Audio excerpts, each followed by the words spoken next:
ดับแรกเรามาเตรียมข้าวก่อนนะคะข้าวเหนียวที่ล้างแล้วเนาะใส่ในหม้อ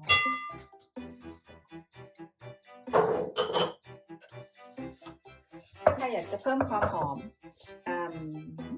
ก็ใส่ใบเตยลงไปได้นะคะ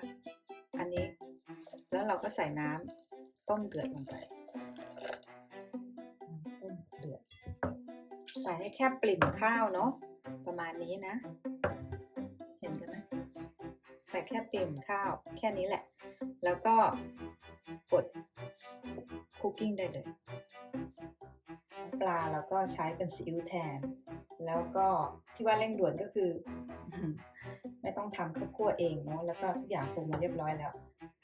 อยู่ต่างเมืองเนาะมันก็ต้องอะไรเร็วเพราะว่าก็เวลาหิวๆมันก็เหมาะละก็ใช้ผงลาบนะคะแค่นี้แหละ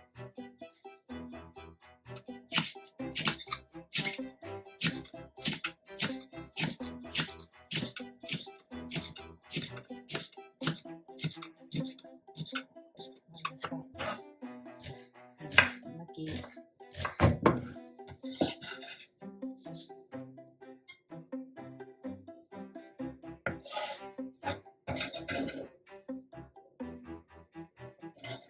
ไฟเบอร์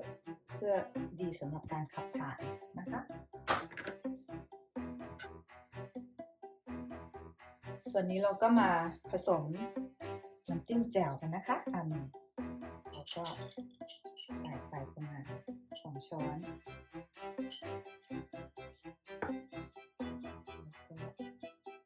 อันนี้ประมาณ2 ช้อนรสจะจัดมาก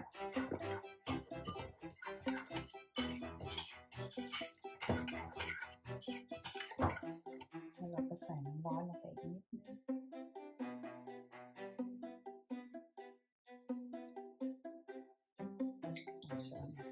น้ำต้มสุกน้ำร้อนเดี๋ยวผักสลบ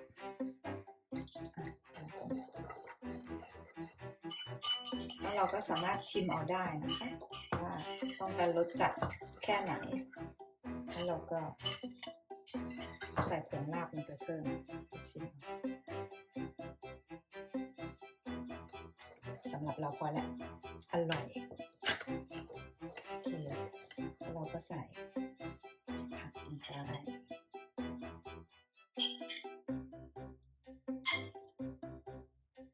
ใครชอบมากชอบน้อยก็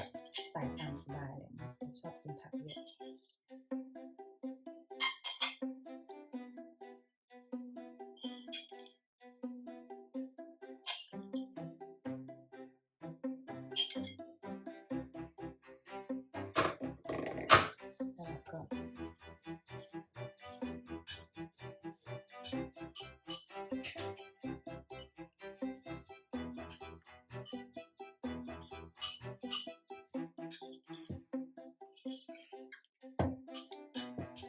แล้วเราก็พักไปก่อนนะแล้วเราก็ไปทำปลากันโอเค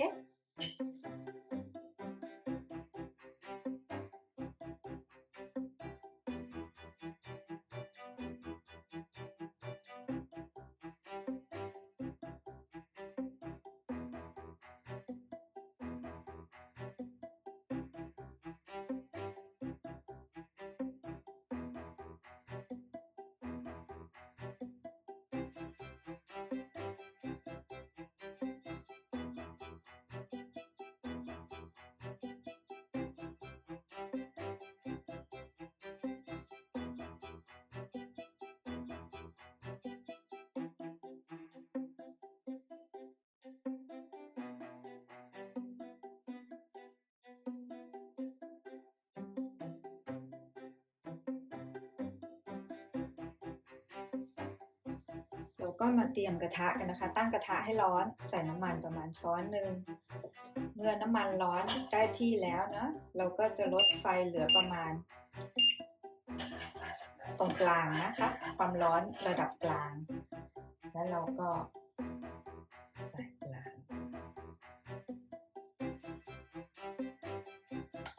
ทอดข้างละ4 นาทีตอนนี้ใครอยากจะใส่กระเทียมทุบลงไปก็ใส่ไปได้เลยนะกับโรสแมรี่ โรสแมรี่นั่นแหละส่วนเราก็ใช้เป็นกระเทียมผงแทนเพราะว่าเราลืมโอเคจบประมาณ4 นาทีต่อข้าง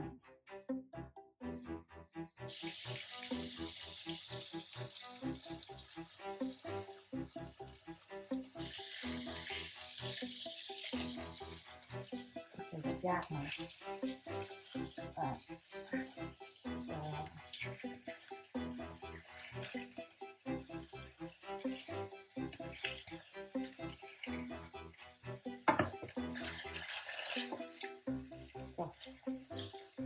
แล้วเราก็รออีก4 นาทีค่ะทีนี้เราก็ทอดด้านละ4 นาทีผ่านไปแล้วนะหน้าตามันก็จะออกมาประมาณนี้น่ากินไหมคะเราก็เอามาทำก่อน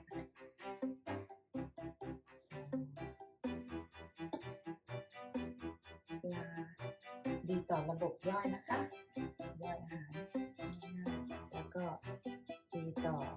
ระบบไหลเวียนของเลือดเพราะมีโอเมก้า 3ช่วยในเรื่องการอักเสบ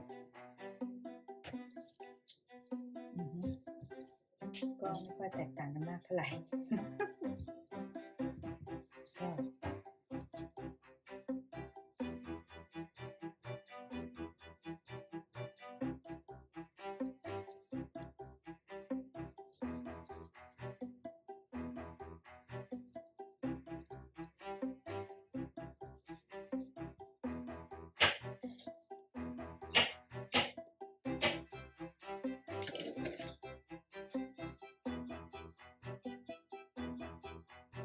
เมนูวันนี้ก็คือปลาแซลมอน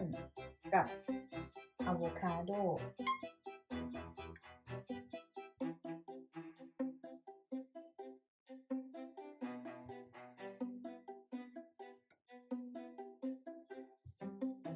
น้ำจิ้มแจ่วและข้าวเหนียว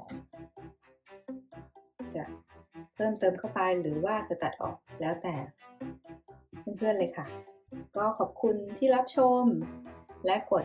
subscribe กดไลค์กดแชร์ให้เป็นกำลังใจให้กับเราด้วยนะคะสวัสดีค่ะพบกันใหม่เมนูหน้าดีใจแล้วเนาะเตรียมรอเลยค่ะสวัสดีค่ะ